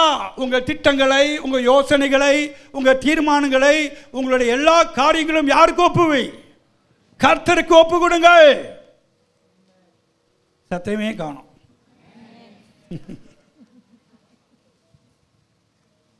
ஜீசஸ். அல்லேலூயா. உங்கள் செயல்களை கர்த்தருக்கு ஒப்புவிங்கள். அப்பொழுது உன் யோசனைகள் உங்கள் யோசனைகள், உங்கள் திட்டங்கள், உங்கள் வழிகள், உங்கள் காரியங்களை உறுதிப்படும். தேவனுக்கு ஒப்பு கொடுத்தால் அது உறுதிப்படும். அல்லேலூயா. உங்களுடைய நம்பிக்கை தேவன் மேலே தொடர்ந்து இருப்பதாக. அதுக்குன்னு திட்டம் போடாதீங்க, நாளை குறித்து எந்த காரியத்தை திட்டம் போடாதீங்கன்னு இல்லை. சுய நம்பிக்கையிலே, சுய பலத்திலே, சுய அறிவிலே நீங்கள் திட்டம் போட்டீங்கன்னா அது வாய்க்காது, அது உங்களுக்கு பிரச்சனையாகிவிடும். ஆனால் பைபிள் சொல்லுது, தேவனுக்கு உங்களை ஒப்பு கொடுங்கள், உங்கள் கிரியைகளை ஆண்டவருக்கு ஒப்பு கொடுங்கள். அல்லேலூயா. அப்பொழுது அவர் என்ன செய்வார்? அவர் உங்களுக்கு காரியத்தை உறுதிப்படுத்துவார். அங்கே எழுதப்பட்டிருக்கு, உங்கள் செயல்களை கர்த்தருக்கு ஒப்புவை. கர்த்தர் என்று சொல்லும் போது அங்கே யாவேன்னு எழுதியிருக்கு. யாவே என்றால் அவர் உடன்படிக்கையின் பேர் உள்ளவர். அதனுடைய அர்த்தம் என்னவென்றால், யாவே என்றால் அவர் உண்மை உள்ளவர், அவர் சொன்ன வார்த்தையை நிறைவேற்றுகிறவர். அல்லேலூயா. தேவன் நம்மை ஆசீர்வதிக்கிற தேவன். அதனாலே நம்முடைய திட்டங்கள் எல்லாவற்றையும் ஆண்டவருக்கு ஒப்புவிப்போம். இந்த புதிய வருஷத்திலே நீங்கள் பல திட்டங்களை போட்டாலும் உங்கள் திட்டங்கள், உங்களுடைய காரியம் எல்லாம் தேவன் பக்கமாக நெருங்கி இருக்கக்கூடிய திட்டமாக இருப்பதாக. நம்ம பல திட்டங்களை போட்டு பல காரியங்களை வைத்துவிட்டு நம் ஆண்டவருடைய காரியத்தில் எல்லாவற்றையும் குறைந்து போவதில்லை. வேதம் சொல்கிறது, இயேசு சொல்கிறார், எனக்கு ஊழியம் செய்கிறவர்களை என் பரமபிதா கனம் பண்ணுவார். நான் திரும்ப சொல்கிறேன், இயேசு சொல்கிறார், எனக்கு ஊழியம் செய்கிறவர்களை என் பரமபிதா கனம் பண்ணுவார். அப்ப ஆண்டவர் சொல்கிறார், நம் ஆண்டவருக்காக எதெல்லாம் செய்கிறோமோ அது வீண் போகாது. தேவன் ஆசீர்வதிக்கிறவராக இருக்கிறார். அல்லேலூயா. அதனாலே நாம் திட்டங்களும் எந்த தீர்மானங்களும் போட்டாலும் நாம் தேவனோடு நெருங்கி வாழ்வோம். காரணம் ஏன்? ஆண்டவர் வாய்ப்புகளை அவர் தான் நமக்கு உண்டு பண்ணுகிறார். தேவன் ஆசீர்வாதத்தை அவர் தான் நமக்கு உண்டு பண்ணுகிறார். தேவன் நமக்கு தான் எல்லா நன்மையான ஈவுகளை கொடுத்து வருகிறார். அதனாலே எப்போதும் நாம் தேவனுக்கு நன்றி உள்ளவர்களாக இருக்கணும். நாம் சொல்லக்கூடாது, என் வாழ்க்கையிலே பல காரியங்கள் இருக்கிறது, பல காரியம் பெருகிருச்சு. ஆம், இந்த பெருக்கத்தை செய்தவர் கர்த்தர். எவ்வளவு உயர்றீங்களோ, எவ்வளவு பெருகிறீங்களோ, எவ்வளவு நன்மை நடக்குதோ அவ்வளவு நன்றி உள்ளவர்களாயிருங்கள். அதான் சங்கீதக்காரன் சொல்ற, என் ஆத்துமாவே கர்த்தர் செய்த நன்மைகளை மறவாதே. அவர் செய்த உபகாரங்களை மறவாதே. அப்போ ஆண்டவர் எவ்வளவு நன்மை செய்கிறாரோ அவ்வளவு நன்றி உள்ளவர்களாக இருக்கணும், அவ்வளவு உண்மை உள்ளவர்களாக இருக்கணும். அவளை விட்டு ஓடிடாதீங்க. ஆண்டவரே உங்களுக்கு பாபாய், ஐ எம் சோ பிஸின்னு சொல்லிடாதீங்க. ஹல்லேலூயா. ஏன்னா எல்லா காரியங்களும் ஆண்டவர் தான் நமக்கு செய்திருக்கிறார். நீதிமொழிகள் 3:9 வாசித்து பாருங்கள். உன் பொருளாலும் உன் எல்லா விளைவின் முதற் பலனாலும் உன் எல்லா விளைவின் முதல் பலனும் கர்த்தரை கனப்பண்ணு. கர்த்தரை கனம் பண்ணு. ஹல்லேலூயா. அது என்ன அர்த்தம் என்றால், கர்த்தர் உங்களுக்கு எதெல்லாம் கொடுத்திருக்கிறாரோ அது உங்களை தேவனை விட்டு தூக்கிட்டு ஓடக்கூடாது. கர்த்தர் எதெல்லாம் உங்களுக்கு கொடுத்திருக்கிறாரோ அது எல்லாத்தையும் சுருட்டிக்கிட்டு ஆண்டவர் விட்டு ஓடக்கூடாது. பைபிள் சொல்லுது, தேவன் எதெல்லாம் உங்களுக்கு விதைத்திருக்கிறாரோ கொடுத்திருக்கிறாரோ அதை வைத்து அவரை கனம் பண்ணுங்கள், அவருக்கு ஸ்தோத்திரம் சொல்லுங்கள், நன்றி சொல்லுங்கள். ஆண்டவரே, நான் இன்னும் உமக்கு ஆசீர்வாதமாக இருப்பேன், இன்னும் முன் சொல்லுவேன். ஏன்னா என் வழிகள் வாய்ப்பது உம்மாலே, அதனால் நான் தொடர்ந்து ஓடுவேன் என்று சொல்லுங்கள். அல்லேலூயா, அல்லேலூயா. சொன்னால் உங்கள் வாழ்க்கையிலே பிரியமானவர்களே, கர்த்தரை பிடித்து. இரண்டாவது காரியம் முடிக்கின்றேன். சங்கீதம் 90:12 அவர் ஒரு வார்த்தை சொல்கிறார். ஆண்டவரே, எனக்கு நாட்களை எண்ணக்கூடிய ஞானத்தை தாரும். அப்படி என்றால் எனக்கு கத்து தாரும் என்று சொல்கிறார். ஆண்டவரே, எனக்கு கத்து தாரும். அன்பார்களே, நம் நாட்களை எண்ணக்கூடிய அறிவு நமக்கு தேவை. நம்ம நாட்கள் எவ்வளவு நாள் இருக்கிறது என்று நாம் உணர்ந்து வாழ வேண்டும். லூக்கா 12 ஒரு சம்பவம் அங்கே இருக்கின்றது. அங்கே ஒரு மனிதன் தனக்காக வாழ்ந்தான். அவனுக்கு எல்லாமே இருந்தது, சொத்து இருந்தது, சாப்பாடு இருந்தது, குறைவே இல்லை. அவன் சொல்லுகிறான், என் ஆத்துமாவை கலங்காதே, பல ஆண்டுக்கு நான் பொக்கிஷத்தை சேர்த்து வைத்திருக்கிறேன், நீ சாப்பிட்டு சந்தோஷமா இருன்றாரு. ஆண்டவர் என்ன சொல்கிறான்டா, மதிகேடனே முட்டாளை, இன்று இரவு உன் ஜீவத்தை நான் எடுத்துருவேன்றாரு. இன்று இரவு உன் ஜீவனை எடுத்துருவேன். அந்த வசனத்தை வாசித்து பாருங்க. 12:19-21 வரைக்கும். லூக்கா 12:19-21. பின்பு ஆத்மாவே, என் ஆத்துமாவே, உனக்காக அநேக வருஷங்களுக்கு அநேகம் பொருள்கள் சேர்த்து வைக்கப்பட்டிருக்கிறது, நீ இளைப்பாரி சோம்பேறியாய் தூங்கி கொண்டு இரு. இளைப்பாரி. நிறைய ஆசீர்வாதம் வந்துருச்சு, சில பேர் சோம்பேறி ஆயிடுவாங்க. நிறைய நன்மை வரும்போது அவள் ஆண்டவரை மறந்து விடுவாங்க.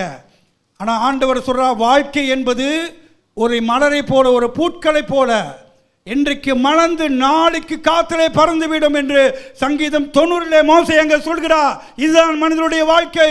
இன்றைக்கு பூத்திருப்பான், நாளைக்கு காணா போயிடுவான். அது அதில் எழுதி வைத்திருக்கிறார்.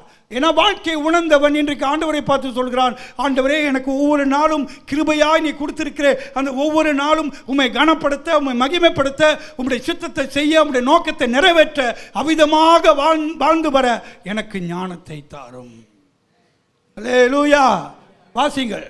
நீ இளைப்பாரி புசித்து குடித்து பூரிப்பாயிரு என்று என் ஆத்மாவோடே சொல்லுவேன் என்று தனக்குள்ளே சிந்தித்து சொல்லிக் கொண்டார். தேவனோ அவனை நோக்கி மதிகேடனே. என்னது மதிகேடன், ஃபூல். தனக்காக வாழ்கிறவன் ஃபூல் என்று இயேசு சொல்கிறார். தன் பொக்கிஷத்தை, தன் ஆசீர்வாதத்தை தனக்காக வைத்திருக்கிறவன், இன்னும் வேற தமிழ்ல தான் மடையன், ஃபூல்னு சொல்லப்பட்டிருக்கிறது. ஆண்டவர் சொல்கிறார், உன் வாழ்க்கையிலே எல்லாம் நான் கொடுத்தது என்று மறந்து விடாதே. குடும்பத்தை நான் கொடுத்தேன், பிள்ளைகளை நான் கொடுத்தேன், வேலையை நான் கொடுத்தேன், செல்வாக்கை நான் கொடுத்தேன், அது பின்னாலே ஓடாதிருங்கள். அல்லேலூயா. ஆண்டவரை வாழ்க்கை குறித்து சொல்லுங்க. என்ன சொல்கிறார்? மதிகேடனே, உன் ஆத்துமா உன்னிடத்தில் இருந்து இந்த ராத்திரியிலே எடுத்துக்கொள்ளப்படும். டுடே. ஹல்லேலூயா. பிரியமானவர்களே, இந்த ஒரு ராத்திரி என்ன நடக்க நமக்கு தெரியாது. ஆனால் ஒவ்வொரு நாளும் கர்த்தருக்காக வாழ பிரயாசப்படுவோம்.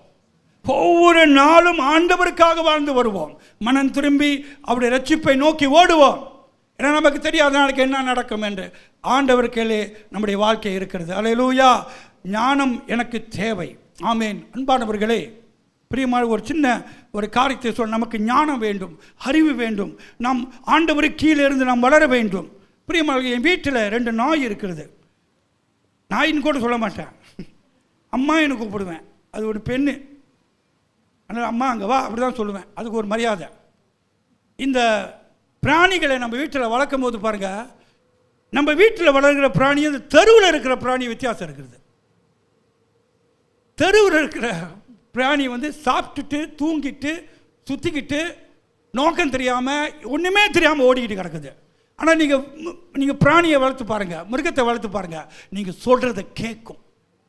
ஏன்? ஒரு ஆள் கீழே இருக்கிறது, ஒரு தலைவன் இருக்கிறான், அதுக்கு பயிற்சி கொடுத்துருக்குறோம். வா என்றா வருது, போ என்றா போகுது, தூங்கு என்றா தூங்குது, சாப்பிடுண்டா சாப்பிடுது. சாதாரண பிராணிக்கு பயிற்சி கொடுத்தா, கற்றுக் கொடுத்தா அதுக்கு அறிவு வருது. அல்லேலூயா. கூக்கணாக்குரிய உங்களுக்கு தெரியல, அது ஒரு இது மாதிரி கட்டியிருக்கும். எந்த இன்ஜினியரோ எந்த பெரிய ஞானமானோ அந்த அந்த கூண்டை கட்ட முடியாதான், அப்படி திறமையாக கட்டுது. அது மாற்றமில்லை, அந்த புருஷன் அதோடைய பார்ட்னர் வந்து ஒழுங்காக கட்டணும். அது ஒழுங்காக கட்டணும்னா இந்த பெண்ணுக்குருவி வந்து பார்த்து குருவி கூண்டு வீடு சரியாலடா அப்படின்னு சொல்லிட்டு ஓடிடுமா. அதனால தான் நிறையா கூக்கணா கூண்டை நீங்கள் பார்க்குறீங்க. ஏன்னா அது கட்டி கட்டி போங்க, எது பேஸானதோ அது தன் மனைவிக்கு கொடுக்கும். அல்லேலூயா. அந்த கூக்கணா குருவி அழகாக கட்டி அதோட ஞானம், அதோட மூளை எவ்வளோ பெருசு இருக்கும். நம்முடைய மூளையில் ஏதோ ஒரு சின்னதாக தான் இருக்கும்னு நினைக்கிறேன். ஆனால் அதுக்கு யாருங்க கற்றுக் கொடுத்தா, அதுக்கு யாருக்கு சொல்லிக் கொடுத்தா? அவ்வளவு திறமையோடு எடுத்து பாருங்க, பிரமிக்கத்தக்கதாக இருக்குது. அவ்வளோ அழகாக கட்டி முட்டையிட்டு குஞ்சு பொறிச்சோடனே அந்த குஞ்செல்லாம் பறந்து ஓடும் போது அதுவும் சேர்ந்து பறந்து ஓடி திரும்பி பார்த்து என் கூட நான் சேவா ஓட போகிறேன், என் கூட இன்னொரு தம்பதிக்கு கொடுக்க போகிறேன், ஐயோ என் வீட்டை விட்டு போக மாட்டேன்னு அதை நினைக்கவே நினைக்காது. நாளைய தினத்தை கவலையே படாது. அந்த நேரத்தில் ஆண்டவர் கொடுத்த அறிவு அப்படியா இருக்கிறது. அந்த அறிவு கூண்டை கட்டி முட்டையிட்டு குஞ்சு பறித்து அந்த குஞ்சுகளெல்லாம் பறந்தோடனே அதுவும் அந்த இடத்த விட்டு போகிறது. இது இயற்கையாக தேவன் பிராணிக்குள்ளே வைத்த ஒரு ஞானம். ஆனால் நம்ம பிள்ளைகள் நம்ம பிறக்கும் போது அதுக்குள்ளே எம்டி. ஏன் சொல்லுங்கள்? பிள்ளைகள் பிறக்கும் போது அது எம்டியாக பிறக்குது, அது ஒன்றும் இல்லாமல் பிறக்குது. அதுக்கு கல்வி தேவை, படிப்பு தேவை, அதுக்கு ஆலோசனை தேவை, அதுக்கு நம் உதவி தேவை. எல்லாவற்றையும் கற்றுக்கொண்டு தான் நல்ல ஒரு மனிதனாக சமுதாயத்தில் உண்டாகிறது. அல்லேலூயா. ஆனால் தேவன் மனிதனுக்கு சுய சித்தத்தை கொடுத்திருக்கிறார். அது என்னன்னா, மனிதனுக்கு யோசிக்கக்கூடிய காரியத்தை கொடுத்திருக்கிறார். அவன் திட்டம் போடணும், அவனுக்கு தரிசனம் இருக்கணும், அவனுடைய அறிவை அவன் பெருக்க செய்யணும், வளர செய்யணும். அப்போ தான் அவனுடைய வாழ்க்கையில் முன்னேற முடியும். ஆமேன். ஆனால் மிருகத்தை பார்த்துக்கலாம், அது ஒரே தர டக்கு டக்குன்னு காரியத்தை முடிச்சிடும். ஏன்னா ஆண்டவர் அது அப்படியே படைச்சி வச்சுக்கா, நம்மளை அப்படி படைக்க வைக்கல. நம்ம அனைவரும் ஒவ்வொரு நாளும் அப்படியே உட்காந்துக்கிட்டு இருந்தா ஒன்றுமே நம்ம வளர மாட்டோம். அல்லேலூயா. மனிதன் கற்றுக்கொள்கிற தன்மையை பெற்றவன். அவன் அறிந்து கொள்ள வேண்டும், படிக்க வேண்டும், வளர வேண்டும். அவன் நாளுக்கு நாள் அவனுடைய வாழ்க்கையை முன்னேற்றி கொள்ள திட்டங்களை போட வேண்டும். அல்லேலூயா, அல்லேலூயா. அதான் ஆண்டவர் சொல்லுகிறார், வானத்தில் பறக்கிற பறவைகளை பாருங்கள், அவைகளை காட்டிலும் நீங்கள் விசேஷமானவர்கள். அல்லேலூயா, அல்லேலூயா. கடைசியாக நீதிமொழிகள் 1:7. நீதிமொழிகள் 1:7. கர்த்தருக்கு அந்த ஞானம் எப்படி நமக்கு வருகிறது? ஞானத்தை தாரும் என்று சொல்கிறார். ஞானம் எப்படி வரும்?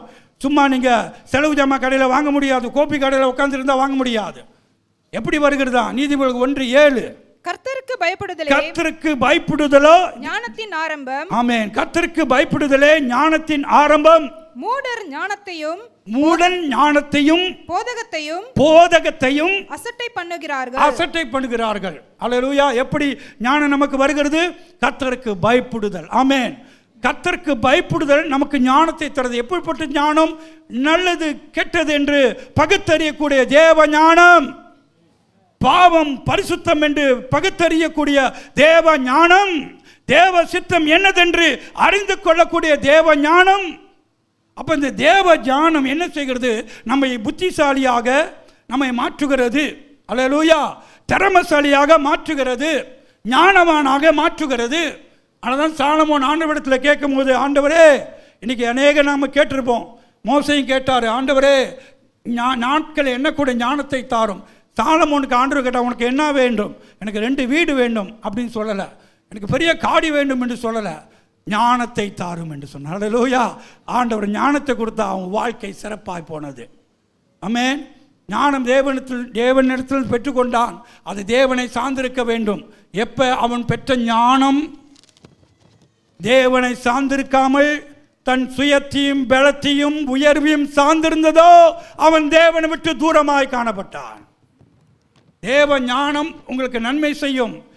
தேவன் அந்த ஞானத்தை எடுக்க போகிறதால தான் சிலருடைய வாழ்க்கையை பார்க்கும்போது தேவன் வரங்களையும் திறமைகளையும் ஞானங்களை தருகிறார். பின்பு தேவனை விட்டு துன்மார்க்கராய் வாழும்போது கூட அவங்க வாழ்க்கையில் சில நன்மை நடக்குது. இதனால் தேவன் அதை எடுப்பதில்லை. அதை நம்ம பார்க்குறோம். சாலமோனுக்கு அப்படி தான் நடந்தது. அவன் வாழ்க்கை என்ன நடந்ததுன்னா அவன் செய்த திருமணம் அவனை விட்டு தூரப்படுத்தினது. ஸோ அன்பானவர்களே, இன்று தேவன் நமக்கு நாட்களை கொடுத்திருக்கிறார், வருடங்களை கொடுத்திருக்கிறார். அதை சரியாக பிரயோஜனப்படுத்திக் கொள்வோம். நாட்கள் பொல்லாதவைகளால் காலத்தை பிரயோஜனப்படுத்துங்கள். தேவனுடைய காரியத்திலே நீங்கள் செயல்படுங்கள். கடைசியாக முடிக்கின்றேன். நம்முடைய சபையோடைய தரிசனத்தை நாம் பார்ப்போமாக. பிரியமானவர்களே, நீதிமொழிகள் 29:18 சொல்லுது, எங்கே தரிசனம் இல்லையோ அங்கே ஜனங்கள் சிறுகட்டு போய்விடுவார்கள். நம்ம சில ஸ்லைட்டை நம்ம பார்ப்போம். சேச்சோட விஷன் என்ன, நான் எங்கே போகிறேன், நான் என்ன செய்யணும், என் வாழ்க்கை நோக்கம் என்ன, நான் எதற்காக இருக்கிறேன், ஹூ எம் ஐ, எதற்காக வாழ்கிறேன், நான் என்ன செய்யணும். இது பிராணிக்கு தெரியாது.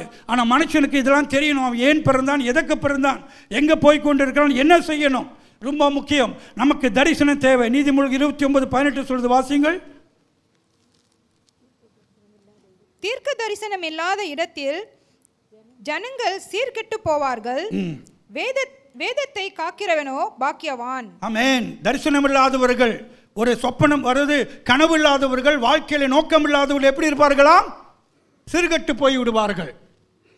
ஆனால் நம்முடைய வாழ்க்கையில நோக்கம் முக்கியம். தரிசனம் என்ன செய்கிறது, நாம் எப்படி வாழ வேண்டும் என்று வழிவகுக்குது. தரிசனம் நமக்கு என்ன செய்கிறது, நாம் எப்படி ஜீவிக்க வேண்டும், நம்முடைய எல்லை என்ன, நம்முடைய நோக்கம் என்ன, நம்ம என்ன செய்ய வேண்டும், வாழ்க்கையில் ஒரு மாற்றத்தை உண்டு பண்ணுகிறது. அல்லேலூயா. அதனால் தரிசனம் மிக மிக முக்கியம். நாம் என்ன தரிசனம் கொண்டிருக்கிறோமோ அதோட இணையப்பட வேண்டும். We must connected. இந்த தரிசனம் என்ன செய்யுது, நாம் ஏதோ திசை தெரியாமல் ஓடிக்கொண்டிருக்கிறோம், அப்படி அல்ல. இந்த தரிசனம் என்ன செய்து, நாம் அந்த நோக்கத்தோடு பிணைக்கிறது, இணைக்கிறது, அதோடு சேர்க்கிறது, கனெக்ட் பண்ணுகிறது. அல்லேலூயா. இன்னைக்கு சபையோடு நீங்கள் சேர வேண்டும், கர்த்தரோடு சேர வேண்டும். ஏன்னா கர்த்தருடைய தரிசனம் தான் சபை தரிசனம். நீங்கள் நினைக்காதீங்க சபை தரிசனம் ஏதோ ஒரு தரிசனம், நான் கர்த்தருக்காக வாழ்ந்து கொண்டிருக்கிறேன், நான் கர்த்தருக்கு பயப்படுறேன். ஆமாம், யோனா சொன்னான். யோனாவா, மீன் வயிற்றில் இருக்க போனவன், அவனும் சொன்னான். சில பேர் அப்படி சொல்கிறாங்க. அவன் கப்பலில் இருக்கும் போது புயல் காற்றெல்லாம் வந்தது. ஜனங்கள் அவன் இடத்துல வரும்போது, யோனா அப்படின்னு சொல்லும் போது, நீ யார் என்று சொல்லும் போது என்ன சொல்கிறான், நான் யூதன், கர்த்தருக்கு பயப்படுறவன். ஆனால் எங்கே இருக்கிறான்? சில பேர் சொல்லுவாங்க, நான் கர்த்தரை நேசிக்கின்றேன், கர்த்தருக்கு பயந்து வாழ்கிறேன். நோக்கமே எங்கே இருக்கின்றது? கர்த்தருக்காக நான் பயந்து வாழ்கிறேன், யூதன் என்று சொல்கிறான். ஆனால் அவனோ கர்த்தருடைய சித்தத்தில் போல கர்த்தருக்கு சித்தத்துக்கு எதிராக போனான். கர்த்தரை இங்கே போக சொன்னாரு, அங்கே போனான். என்ன சொல்றான், நான் கர்த்தருக்கு பயந்தவன். ஆவிக்குரிய பெருமையோடு வாழ்ந்தான். நான் கர்த்தருக்கு ஜெபிக்கின்றேன், கர்த்தருக்கு இதை செய்கிறேன், அதை செய்கிறேன். ஆனால் பைபிள் சொல்லுது, அவன் கர்த்தர் இங்கே போக சொன்னார், அவன் எங்கேயோ போயிட்டான். ஸோ நம்முடைய வாழ்க்கையில் அப்படி இருக்கக்கூடாது. பிரியமானவர்களே, நாம் தேவ தரிசனத்தோடு இணைந்திருக்க வேண்டும். 2025 விஷன் என்னது பார்ப்போம். இந்த வருஷத்தில் தான் இதோடு நாம் அனைவரும் இணைந்திருக்கும்படி உங்களை நான் அழைக்கின்றேன். காஜாங் ஏவோதி திருசபை, நாம் கர்த்தருடைய ஜனங்களாக இருக்கின்றோம். நாம் யார், நாம் என்ன செய்து கொண்டு இருக்கிறோம், என் வாழ்க்கை எதை நோக்கி போய்கொண்டிருக்கிறது, ஒரு தரிசனம் நம்முடைய வாழ்க்கையில் தேவை. அதுக்காக தான் வருடம் போதும் நாம் ஒரு கருப்பொருளை வைத்து அதை நோக்கி போகிறோம். அன்பானவர்களே, இந்த கருப்பொருள் மிக முக்கியம். நாம் இந்த 2025 எதில் கவனம் செலுத்தணும், எதில் நாம் கவனம் செலுத்த போகிறோம், எதில் நாம் கவனம் செலுத்த போகிறோம், அதில் நம்ம கடந்து போவோம். எதிலே நாம் கவனம் செலுத்த வேண்டும்?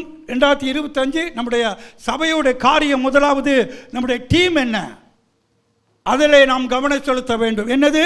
வளருவோம். பக்கத்தில் பார்த்து சொல்லுங்க, வளருவோம். வளர்ந்துருக்கீங்களா? அண்ணா அப்படியே தான் இருக்கிறேன், இடத்த விட்டு அசையவே இல்லை, எந்த மாற்றமே இல்லையா? அப்படியா? வளருவோம், growth. அப்புறம் பிரகாசிப்போம். நம்ம எத்தனை பேருக்கு பிரகாசமாக இருக்கிறோம்? ஒருத்தர் சொன்னார் என்னிடத்தில், எனக்கு ரொம்ப சந்தோஷமாக இருந்தது. அதாவது அவிசுவாசி இந்த நபரை பார்த்து சொன்னார், 1000 பேர் கூடி வந்தாலும் நீ ஒருவன், நீ ஒருத்தி கிறிஸ்துவல் என்று காட்டி கொடுக்கிறாய். 1000 ஒருத்தி. அவிசுவாசி சொல்கிறார்கள், 1000 பேர் கூடி வந்தாலும் நீ கிறிஸ்தவர் என்று வெளிப்படுத்தி விடறாய். இதுதான் பிரகாசமான வாழ்க்கை. அல்லேலூயா. பிரகாசிப்போம். அடுத்தது புறப்படுவோம். இது 3 காரியத்தின் மேலே கவனம் செலுத்த வேண்டும். போன வருஷம் செலுத்தணும். கர்த்தருக்கு ஸ்தோத்திரம். அதை நோக்கி ஓடினவர்களுக்காக ஸ்தோத்திரம். அதையோடு இணைந்தவர்களுக்காக கர்த்தருக்கு ஸ்தோத்திரம் பண்ணுகிறேன். எனக்கும் தரிசனத்துக்கும் ஒரு பிணைப்பு இல்லாவிட்டால் என் வாழ்க்கை எங்கேயோ போய் கொண்டிருக்கிறது. The dream must drive you. நமக்கு ஒரு பேஷன் இருக்கணும். இந்த தரிசனத்தின் ஜபமாக இருக்கணும், நம்முடைய பேச்சாக இருக்கணும், நம்முடைய நோக்கமாக இருக்க வேண்டும். அல்லேலூயா. மிக முக்கியம். தரிசனம் நமக்கு நோக்கத்தை வகுக்குது. தரிசனம் நமக்கு ஒரு நம்முடைய லைஃப் பாருங்கள். நீங்கள் ஊழியம் செய்யும் போது, ஆண்டவருக்கு சில காரியம் செய்யும் போது வாழ்க்கையில் ஒரு மாற்றம் வரும். என்ன வரும்? ஜெபம் வரும், பரிசுத்தம் வரும். ஏன்னா ஊழியம் செய்கிறோம்.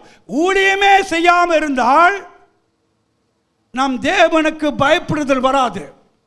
ஊழியத்தையே எந்த ஊழியம் நான் செய்யாவிட்டால் பரிசுத்தமாக வாழ்வதற்கு எண்ணம் வராது. ஏன்னா நான் அவங்களாம் செய்யட்டும், நான் ஒன்றுமே செய்யலை, எப்படியும் வாழக்கூடிய எண்ணத்தை பிசாசை விதத்திடுவார்.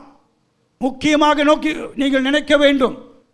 ஒரு தடவை ஒரு போர்ட் மெம்பர்ஸ் பேசும்போது என்கிட்ட அருமையாக சொன்னார், பாஸ்டர் ரவி ஒரு வார்த்தை சொன்னார், ஊழியம் செய்யும் போதுதான் நம்முடைய வாழ்க்கையில் ஒழுங்கு வரும், நம்முடைய வாழ்க்கையில் பரிசுத்தம் வரும், நம்முடைய வாழ்க்கையில் ஜெபம் வரும், நம்முடைய வாழ்க்கையில் ஒப்பு கொடுத்தல் வரும். ஏன்னா அழைக்கப்பட்ட அழைப்பை நோக்கி ஓடிக்கொண்டிருக்கிறோம்.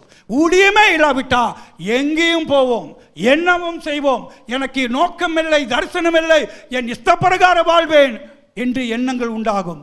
ஆனால் தரிசனம் உள்ளவர்கள் அந்த தரிசனத்துக்கு அர்ப்பணித்திருப்பார்கள். தரிசனம் உள்ளவர்கள் அந்த தரிசனத்துக்கு தன்னை ஒப்பு கொடுத்திருப்பார்கள். எல்லா திட்டங்களும் அந்த தரிசனத்தோடு இணைந்திருக்கும். அப்போ தரிசனம் நமக்கு மிக மிக உதவியாக ஆவிக்குரிய வாழ்க்கையை நமக்கு கொடுக்கும். தரிசனம் நமக்கு ஒழுங்கு உள்ள வாழ்க்கையை கொடுக்கும். தரிசனம் நம்ம சரியான ட்ராக்கில் போக நமக்கு உதவி செய்யும். தரிசனம் நம்முடைய வாழ்க்கையிலே ஒரு அர்த்தமுள்ளதாய் மாற்றுகிறது. என்னென்ன காரியத்தை கவனம் செலுத்த வேண்டும்? இவஞ்சலிசம், சுவிசேஷத்தை நாம் அறிவிக்கும்படி தேவன் நம் அனைவரையும் அழைத்திருக்கிறார். அல்லேலூயா. மத்தேயு 28:19-20 வாசித்து பார்த்தீர்களா? இயேசு சொன்ன வார்த்தை, தன் சீடர்களை பார்த்து அவர் புறப்பட்டு செல்லுங்கள், சகல ஜனங்களையும் நீங்கள் சீடராக்குங்கள், நான் உங்களுக்கு என்ன கற்றுக் கொடுத்தேனோ அதை போதியுங்கள் என்று சொன்னார். அன்பானவர்களே, சீடர்கள் இப்போ இல்லை, அவர்கள் எல்லாம் மறித்து தேவனுடைய இளைப்பாறுதல் இருக்கிறார்கள். இன்றைக்கு தேவனுடைய ஊழியம், தேவனுடைய மிஷன், விஷன் ஆண்டவர் சபைக்கு கொடுத்திருக்கிறார். சபை என்பது நீங்களும் நானும் தான். இன்றைக்கு நாம் இந்த சுவிசேஷ பணியில் ஈடுபடாவிட்டால் நாம் எதை வெளிப்படுத்துகிறோம் என்றால் தேவனுக்கு கீழ்ப்படியவில்லை. It's a great commission, is commandment of God. தேவனுடைய கட்டளை இது. புறப்பட்டு செல்லுங்கள் என்று சொல்கிறார். அப்படி என்றால் நாம் எல்லாரும் வேலை இடத்திலோ எந்த இடத்திலோ இந்த ஊழிய பணியை நாம் ஈடுபட வேண்டும். ஒருவரை கர்த்தருக்காக ஆதாயப்படுத்த வேண்டும். ஆமென். ஆத்துமாக்கள் அழிந்து கொண்டிருக்கிறார்கள். அவர்களுக்கு சுவிசேஷத்தை, நற்செய்தியை, தேவனுடைய அன்பை அறிவிக்க சுவிசேஷம் சபையிலே ஒரு ஜீவன். சுவிசேஷம் இருந்தால் தான் சபை வளரும். சுவிசேஷம் இருந்தால் தான் ஆத்துமாக்கள் சபைக்குள்ளே வருவார்கள். அநேகர் போன ஆண்டு புதிய புதிய ஆட்களை ஜனங்கள் கொண்டு வந்து கொண்டே இருந்தார்கள். நாம் கொண்டு வருவோம், சுவிசேஷம் சொல்லுவோம், ஆனால் நிலைத்து நிற்பது அவங்க கையில் இருக்கிறது. ஆனால் ஒரு நபர் கிறிஸ்துக்குள்ளே நிலைத்து நிற்க வேண்டுமென்னா இன்னொரு படி இருக்கிறது, அதை நாம் தவறிவிட்டோம். அதை நாம் நிறைவேற்ற வேண்டும். சுவிசேஷம் சொல்வது மிக மிக முக்கியம். இந்த 2025 நம்முடைய கவனம் சுவிசேஷத்துக்கு திரும்பட்டும். அல்லேலூயா. எனக்கு ஊழியம் இல்லை, சேச்சி எனக்கு ஊழியம் கொடுக்கல. என்னங்க சிறந்த ஊழியம்? ஆத்தும ஆதாயம் பண்ணுகிறவன் ஞானம் உள்ளவன். ஆத்தும ஆதாயம் பண்ணுகிறவன் ஞானம் உள்ளவன் என்று சொல்லப்பட்டிருக்கு. அப்போ ஞானம் உள்ளவன் யார்? அவன் ஆத்துமாவை ஆதாயம் பண்ணுகிறவன். அப்போ சுவிசேஷ பணியில் ஈடுபடுவது தேவன் நமக்கு கொடுத்த பிரதான கட்டளையாக இருக்குது. அதில் நாம் கவனம் செலுத்துவோம். அடுத்தது developing leadership and their character. தலைமைத்துவ என்ன சொல்றது, தலைமைத்துவம் என்ன சொல்றாங்க, தலைமைத்துவ வளர்ச்சி அல்ல அல்ல குணங்கள் மாற்றம், குணத்தை நாம் உருவாக்க வேண்டும். தலைமைத்துவத்தில் 2 காரியம் இருக்கு. கேரக்டர் முக்கியம், தலைமைத்துவம் முக்கியம். கரிஸ்மா முக்கியம், கேரக்டர் முக்கியம். சில பேருக்கு கேரக்டர் இருக்காது, லீடர்ஷிப்பில் இருப்பாங்க.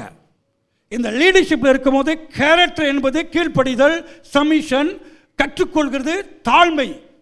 இது இல்லாவிட்டால் இது நிற்காது.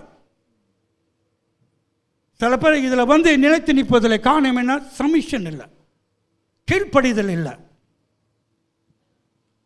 கேரக்டர் ரொம்ப முக்கியம்.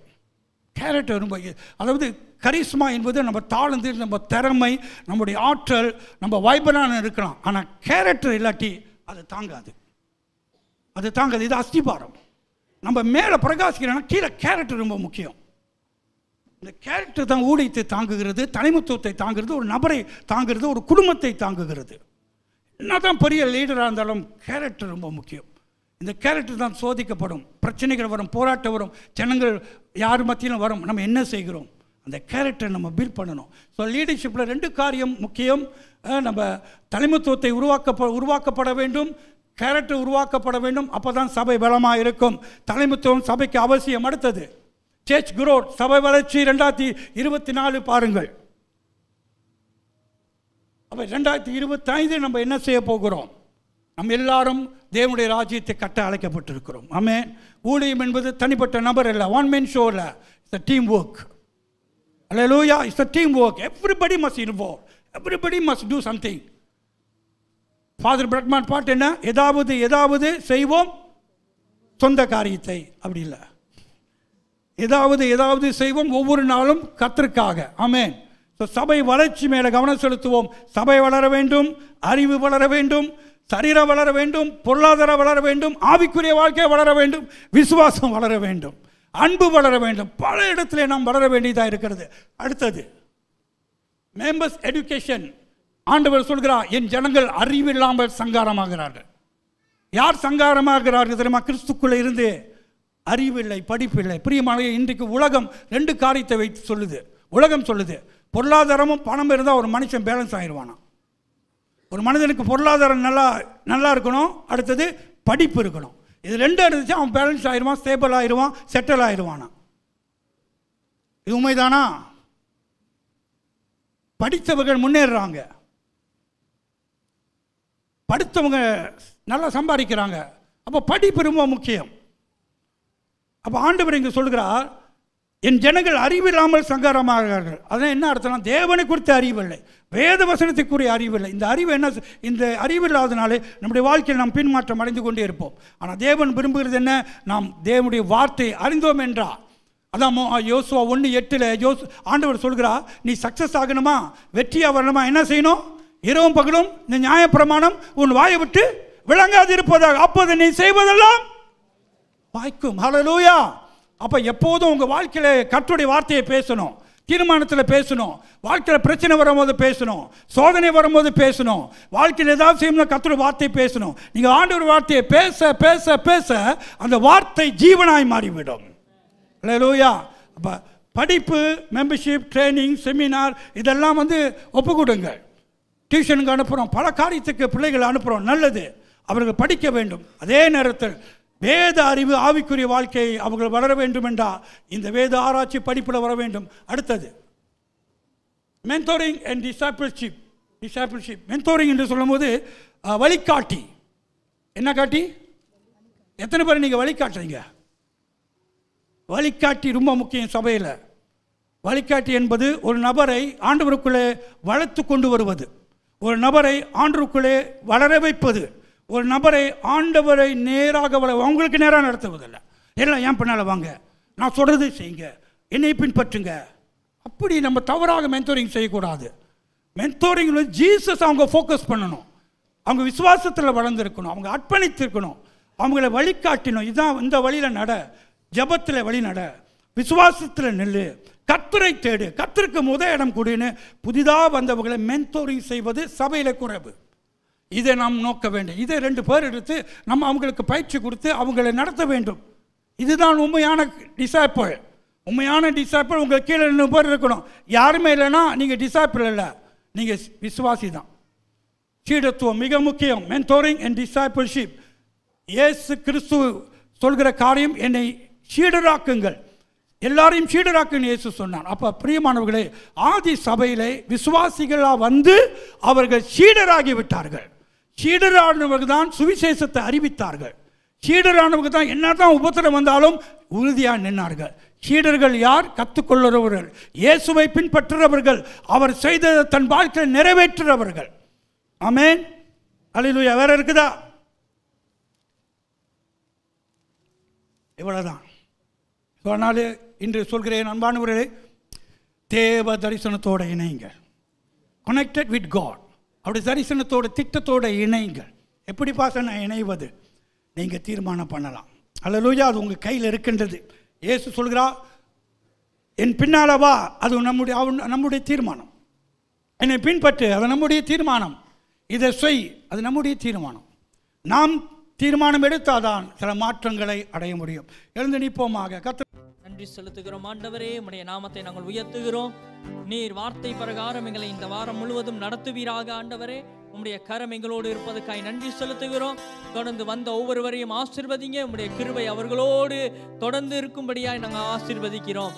தொடர்ந்து வழி நடத்தும், செய்கிற வேலையை ஆசீர்வதியும் ஆண்டவரே. அவர்கள் படிக்கிற பிள்ளைகளுக்கு நல்ல ஞானத்தை கட்டளையிடும். நன்றாக படிக்க நீ கிருபை செய்யும். போகும்போதும் வரும்போதும் ஒவ்வொருவரும் ஆண்டவரை பாதுகாக்கப்படுவார்களாக. உன் கரங்களை ஒப்பு கொடுக்கிறேன். நல்ல சுகத்தை தந்து பலத்தை தந்து நீர் வழி நடத்துவீராக. இயேசுவின் நாமத்தில் ஜெபிக்கிறோம் நல்ல பிதாவே, ஆமென், ஆமென். ஒவ்வொருவரும் கைகளை உயர்த்தி, என் ஆத்துமாவே கர்த்தரை ஸ்தோத்திரி, என் முழு உலகமே பரிசுத்த நாமத்தை ஸ்தோத்திரி. என் ஆத்துமாவே கர்த்தரை ஸ்தோத்திரி, கர்த்தர் செய்த சகல உபகாரங்களை என்றும் மறவாதே. ஆமென், ஆமென், ஆமென். பிதா, குமாரன், பரிசுத்த ஆவியின் நாமத்தினாலே உங்கள் ஒவ்வொருவரையும் ஆசீர்வதித்து உங்களை வாழ்த்துகிறேன். ஷாலோம் என்று சொல்லி உங்களை வாழ்த்துகிறேன்.